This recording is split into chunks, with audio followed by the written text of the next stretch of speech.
these other ones we're going to make. We did this. 1, 2, 3, 4, 5, 6, 7, 8. 1, 2, 3, 4, 5, 6, 7.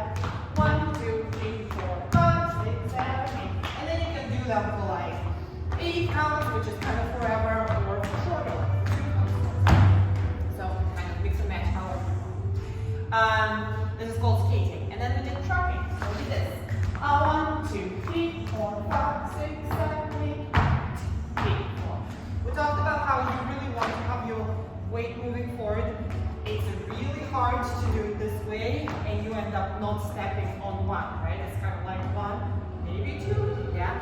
You really want to step on each odd beat, and then do a little windshield wiper doing the football.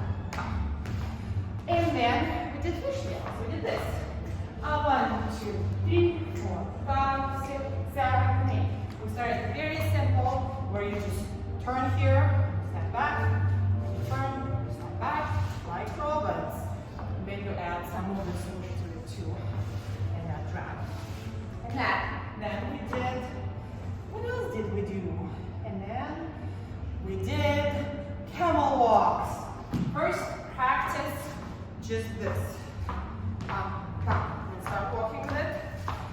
Make sure that you alternate and have that contrast of a straight leg and knee popping. It really looks weird if it's like knees are always a little bit bent. Yeah, so you really want to have that contrast. And then the 6 count pattern is 1, 2, 3, 4, 5, 6. You can also do it with a pause in the middle, which is 1, 2, 3, 4, 5, 6.